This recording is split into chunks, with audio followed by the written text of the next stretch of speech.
जबरी मज़हब तब्दीली फोर्स कन्वर्जन हीअ अमल काफ़ी अरसे खां असांजी सोसाइटीअ में नज़र अची रहियो आहे।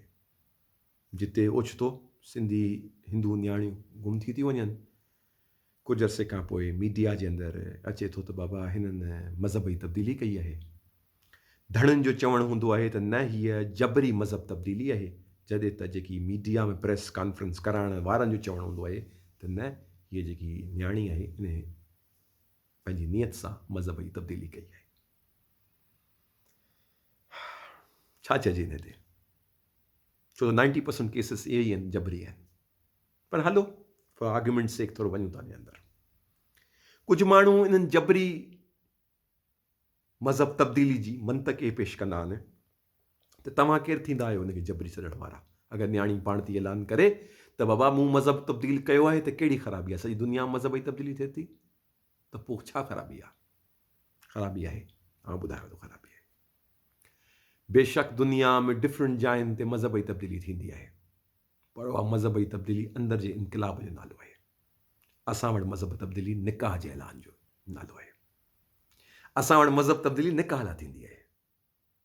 हिकिड़ो सुवालु आहे न, हिकिड़ो सुवाल जो जवाबु मूंखे ॾियो। जेके इन शइ जी सपोर्ट में ॻाल्हाइनि था, मूंखे सुवाल जवाबु ॾियो। मज़हब जी बुनियादु छा आहे? मज़हब जी बुनियादु क़ुरान हदीस आहे न। त पोइ सुवालु इहो आहे त सिंधी सोसाइटी जंहिं मर्द ऐं औरत अलॻि अलॻि आहिनि, पाण में इंट्रैक्शन न आहे, जंहिंमें इंट्रैक्शन न आहे, उन सोसाइटी जे अंदरि मुंहिंजा बि दोस्त हूंदा हिंदू, मुंहिंजा बि दोस्त हूंदा क्रिश्चन, मुंहिंजा बि दोस्त हूंदा पारसी, उहे मां मुतासिर थियनि कोन था। बाक़ी उहा न्याणी जंहिंजो मूंसां इंट्रैक्शन ई न आहे, उहा मूंसां मुतासिर बि थिए, उहा मूंसां मुतासिर बि थिए। छा मां बि मुतासिर थिए?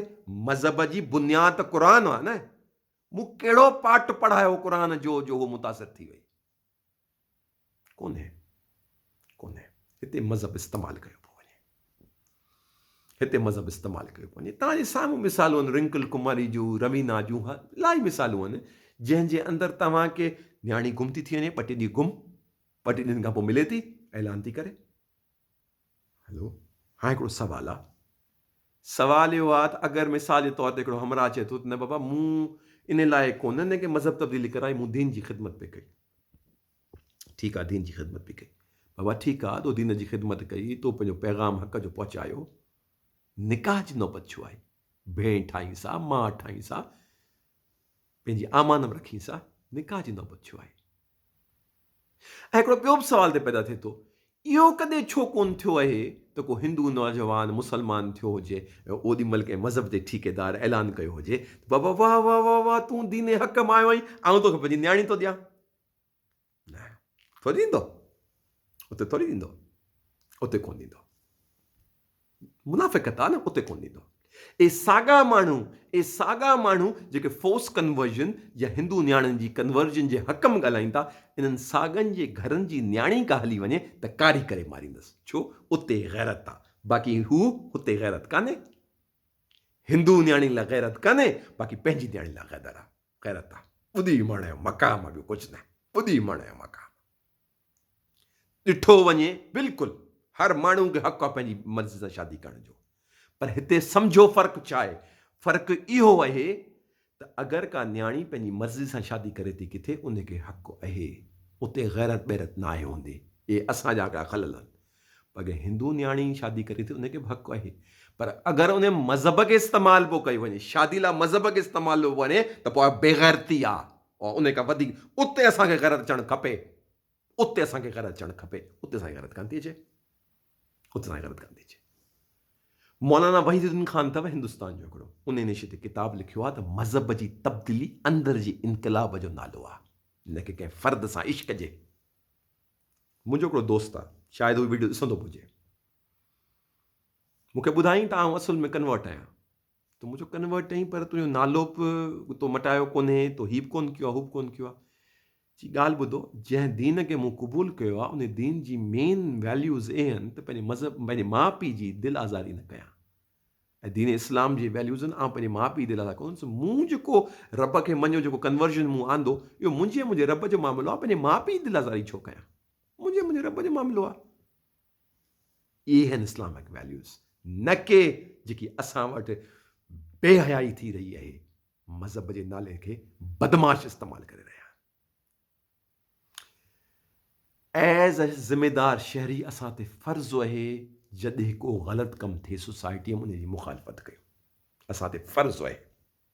ऐं उहो फ़र्ज़ु हीअं आहे, हिते मसइलो इहो आहे त मज़हब खे इस्तेमालु करे हिकिड़ो ग़लति कमु थी रहियो आहे।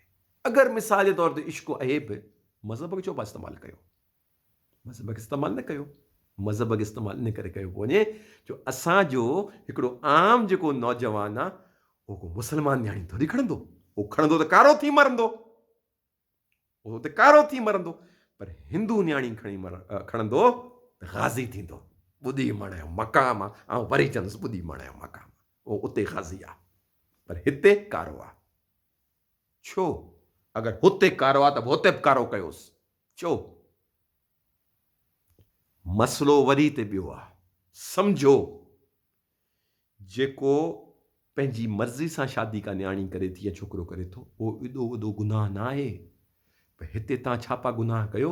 हिते तव्हां हिकिड़ी आइडियोलॉजी खे, हिकिड़ी अहिड़ी आइडियोलॉजी, मज़हब रहमत आहे, जेको रहमत बणिजी आयो, उन रहमत जो नालो इस्तेमालु करे तव्हां पहिरियों खां कमज़ोर ते प्रेशर था विझो। छो त तव्हां सम्झो तव्हां वॾा फ़न ख़ान आहियो, तव्हां प्रेशर था विझो। बाबा ऐं हथ ॿधी चवां थो नौजवाननि खे, ख़ुदा जा बंदा, ही कहिड़नि कमनि ते लही आया आहियो तव्हां? तव्हांखे कंहिं ठीको ॾिनो आहे तव्हां भई मज़हबी तब्दीलियूं करायो, मुस्लमान वधायो? तव्हांखे ABC अचे थी कंहिं शइ जी? तव्हांखे ख़बर आहे हिन आइडियोलॉजी छा आइडियोलॉजी आहे? हीअ तव्हां में हुननि मुल्हनि में कहिड़ो फ़र्क़ु जेके छुरियूं खणी माण्हुनि जूं इचूं कोन था? तव्हां में हुननि कहिड़ो फ़र्क़ु? हू बि हुन दीन जो नालो इस्तेमालु करे ज़ुल्म कनि पिया, तव्हां बि ज़ुल्म करे रहिया आहियो। पोइ कहिड़ी इस्लाम जो कानून आहे इहो चवण वारा, इस्लाम जो कानून आहे को शादी करे थो मुस्लमान ज़रूरी आहे?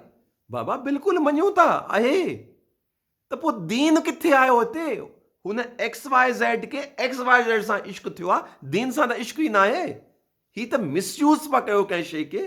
इनखे त रोकणु खपे असांखे, इनखे त रोकणु खपे।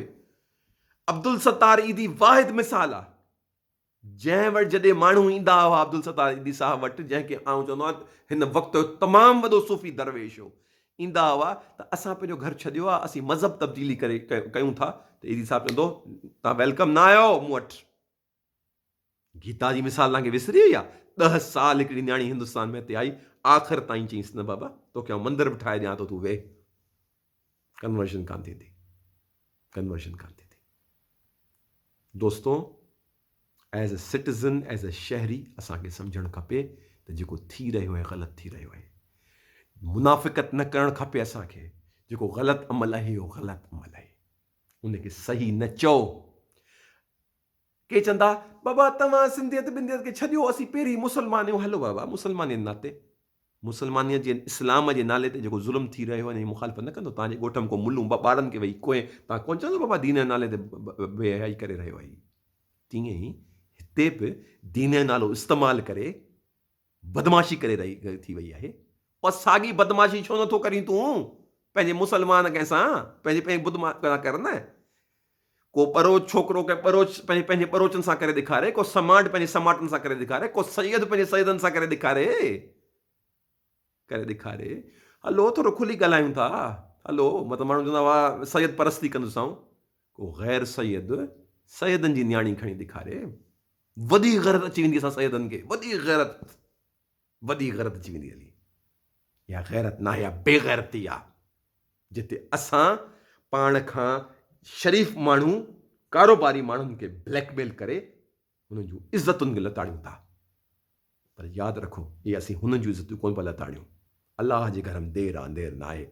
असीं पंहिंजूं इज़तूं पिया, जहिड़ो असीं कंदासीं तहिड़ो असीं पाईंदासीं।